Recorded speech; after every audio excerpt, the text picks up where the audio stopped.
Hi guys, today we talk about how can you enable find my network on your iPhone. We're going to figure out the solution or know how you can do that on your app.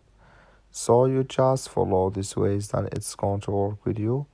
All you have to do in first you just click here on settings here and you just click on settings. Then it's going to take you to your settings. It's going to show for you like this.